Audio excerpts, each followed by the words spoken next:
قیامت کی نشانیاں ہمیں ہمارے دین میں کیا کچھ اس حوالے سے ملتا ہے؟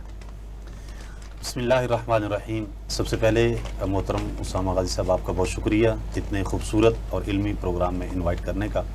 آج کا ٹاپک بھی بہت ہی اہم ہے۔ قیامت پر ایمان ہمارے عقائد کا ایک بنیادی حصہ ہے جی، جس کے بغیر ہمارا ایمان مکمل نہیں ہے۔ اللہ سورہ بقرہ کے آغاز میں ہی اس پر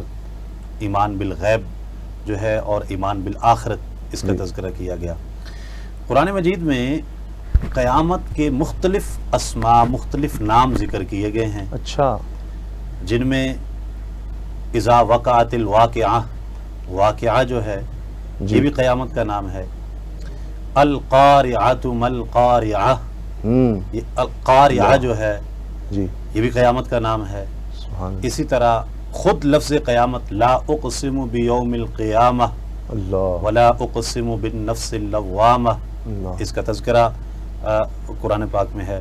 حتی اذا جاءت الصاخہ،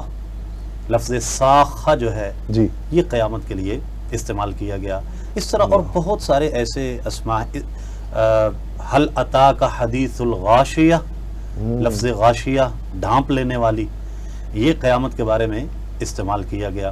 تو قرآن مجید میں متعدد مقامات پر قیامت کا تذکرہ مختلف الفاظ کے ساتھ، مختلف صیغوں کے ساتھ اور اس کی مختلف جہات کے ساتھ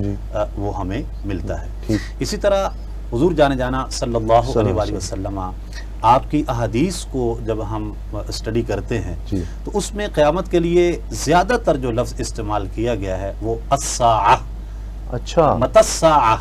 یا رسول اللہ قیامت کب آئے گی، اللہ، کب آئے اللہ، گی۔ اللہ، تو اس حدیث جبریل جو بڑی مشہور حدیث پاک ہے، جی، اس میں بھی حضرت جبریل امین علیہ السلام جب شکل انسانی میں حضرت دحیہ کلبی رضی اللہ تعالی عنہ ان کی شکل میں حضور علیہ السلام کی بارگاہ اقدس میں حاضر ہو کے مختلف سوالات کرتے ہیں، اللہ، یا رسول اللہ صلی اللہ علیہ وسلم ایمان کیا ہے، اسلام کیا ہے، سبحان اللہ، اور اس کے بعد احسان کیا ہے، اور پھر یہ پوچھا کہ الساعہ، جی، قیامت کب آئے گی۔ اللہ، تو حضور علیہ السلام نے پھر ان کو آگے اس کی وضاحت فرمائی کہ بل مسئول عنہا بعالم من السائل، اس کی ایگزیکٹ اس کا جو وقت ہے اس کے بارے میں آپ کو بھی پتہ ہے، مجھے بھی پتہ ہے اللہ کہ منشاء خداوندی کیا ہے، تقدیر الہی کیا ہے، اس کو ہم نے کلیئرلی نہیں بتانا۔ تو پھر عرض کی کہ یا رسول اللہ اس کی کچھ نشانیاں ارشاد فرما دیجئے جی، کہ اس کی نشانیاں کیا ہیں۔ تو آقا کریم علیہ السلام نے فرمایا ہاں اس کی نشانیاں، پھر حضور علیہ السلام نے بیان فرمائی کہ ان تلد الامۃ ربتہا، تو دیکھے گا کہ لونڈی اپنے مالک کو جنم دے گی، اور پھر آگے فرمایا وَأَن تَرَ الْحُفَاةَ الْعُرَاةَ الْعَالَةَ رِعَاءَ الشَّاءِ يَتَطَاوَلُونَ فِي الْبُنْيَانِ، تو دیکھے گا کہ وہ ننگے بدن،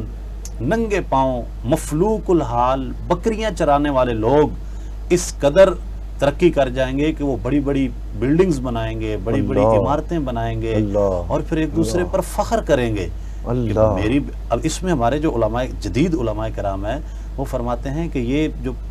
دبئی میں ٹاور بن رہا ہے، ایک دوسرے پر جو ایسے ٹاور ہی ہے، اب یہ مقابلہ ہو رہا ہے، سعودیہ میں بھی بن رہا ہے، مقابلہ ہو رہا ہے۔ تو یہ بڑی بڑی، یہ وہ لوگ ہیں جو اونٹوں کو چرانے والے، جو بکریوں کے چرواہے تھے، جو صحرا نشین تھے، بادیہ نشین تھے، اور کچھ عرصہ قبل تک وہ تو کھانے کے لیے